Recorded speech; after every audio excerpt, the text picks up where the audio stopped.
بسم اللہ الرحمن الرحیم.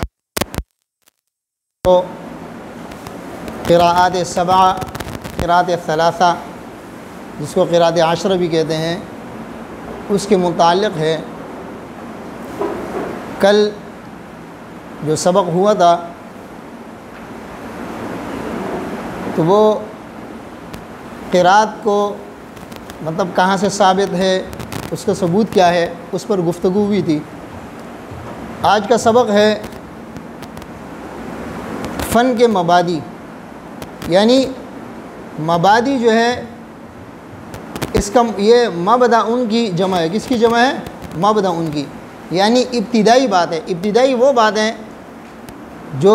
جس کا جاننا ضروری ہے. یعنی قراءت جو ہے اس کی جو ابتدائی باتیں ہوتی ہے، جیسے علم قراءت کا تعارف ہے، اس کا موضوع ہے، غرض و غایت ہے، ان چیزوں کا معلوم کرنا. سب سے پہلی بات یہ ہے کہ علم قراءت کسے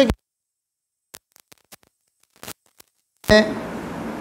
یعنی وہ علم ہے جس سے کتاب اللہ یعنی قرآن کریم، اللہ رب العزت کی جو کتاب ہے، اللہ رب العزت نے جو قرآن کریم نازل فرمایا ہے، حضور علیہ الصلاۃ والسلام سے جو اختلاف اور اتفاق، جو اختلافی کلمات اور اتفاقی کلمات ناقلین نے نقل کیا حضور علیہ الصلاۃ والسلام سے سن کر، حضور علیہ الصلاۃ والسلام سے سن کر جو نقل کیا ہے، اپنی رائے سے نہیں، حضور علیہ الصلاۃ والسلام سے سن کر جو نقل کیا ہے، اور جو ہمیں اختلافات ہم تک حضور علیہ الصلاۃ والسلام سے نقل کر کے پہنچے ہیں، اس کو کیا کہتے ہیں؟ یہ علم قراءت کا کیا ہے؟ تعارف ہے. علم قراءت کا کیا ہے؟ تعارف ہے. یعنی وہ علم جس سے کتاب اللہ کے ناقلین کا سماعی، یعنی حضور علیہ الصلاۃ والسلام روایتی حیثیت، یعنی روایتاً جو پہنچی ہے حضور علیہ الصلاۃ والسلام سے، کلمات قرآنیہ کے نطق، یعنی ان کی ادائیگی، ان کی کیا ادائیگی، ان کلمات قرآنیہ کے اندر جو نطق کے اس اعتبار سے، جو ادائیگی کے اعتبار سے جو اختلاف ہے، اس کے اندر اختلاف اور اتفاق، ان کلمات کے اندر اختلاف اور اتفاق معلوم ہو.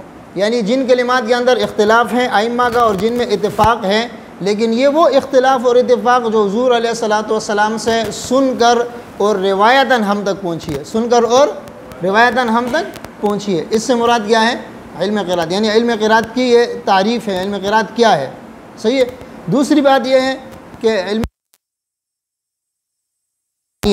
اس حیثیت سے کہ ان کے نطق یعنی ادائیگی کی کیفیت اور احوال سے بیس کی جائے، ادائیگی کی کیفیت اور احوال سے بیس کی جائے. جس طرح ہم نے پچھلے سبق میں آپ کو بتایا تھا، قراءات سبع یعنی سبع احرف کے اوپر جو بات ہوئی تھی، اس سے وہ مراد. اس علم کا جو ہے نا فضل اور شرف کیا ہے؟ اس علم کا فضل اور شرف یہ ہے کہ یہ افضل ترین کتاب کلام اللہ سے کس سے تعلق ہے؟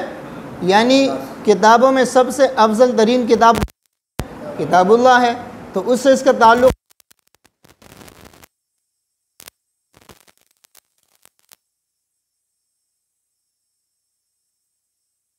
واضعین قراءت، یعنی یہ کس نے وضع کیا ہے؟ دیکھو، جیسے قراءت سبع ہم تک پہنچی ہے، قراءت ثلاثہ ہم تک پہنچی ہے، یہ تمام کے تمام حضور علیہ الصلاۃ والسلام سے ہی روایتاً نقل کیا ہے. لیکن پھر ان کے جو الگ الگ یہ روایتیں ہم تک پہنچی ہے، الگ الگ امام کے اس پہ ہم تک پہنچی ہے، اس کو کیا کہتے ہیں؟ واضعین. کیا کہتے ہیں؟ واضعین. تو اس کے اندر دو قول ہیں. کیا قول ہے؟ دو قول ہے. یعنی جملہ ائمہ قراءت، ایک قول کیا ہے؟ جملہ ائمہ یعنی تمام ائمہ قراءت واضعین قراءت ہے. بات سمجھ میں آ رہا ہے؟ دوسرا اس سے کیا ہے؟ ابو عمر حفص بن عمر دوری، کہ وہ جو ہے نا کیا نام ہے، اس کے واضح ہیں، انہوں نے وضع کیا. بات سمجھ میں آ رہی ہے؟ تیسری بات استمداد یعنی ماخذ. اس کا ماخذ کیا ہے؟ نبی کریم صلی اللہ علیہ وسلم سے لے کے ائمہ قراءت تک صحیح اور متواتر روایات سے استمداد کرنا، ان سے اخذ کرنا، ان سے کیا کرنا؟ ماخوذ کرنا. بات سمجھ میں آ رہی ہے؟ اسی طرح اس علم کا حکم کیا ہے؟ اس علم کا حکم تعلیم اور تعلم کے اعتبار سے یہ فرض کفایہ ہے. لیکن اگر اس کے جو ہے نا کیا پورے علاقے کے اندر یا پورے گاؤں کے اندر یا پورے شہر کے اندر کوئی ایک قاری بھی نہ ملے تو اس سے کیا ہے تمام کے تمام قراء اس سے گناہگار ہوتے ہیں، تمام کے تمام قراء کیا ہوں گے؟ گناہگار ہوں گے، بلکہ پوری امت گناہگار ہوگی، پوری امت کیا ہوگی؟ امت مسلمہ۔ بات سمجھ میں آ رہی ہے؟ اچھا، اس کے تواتر کے لیے کیا شرائط ہیں؟ قرآن یعنی روایات کے تواتر کے لیے شرائط کیا رکھے گئے ہیں؟ بات سمجھ میں آ رہی ہے نا؟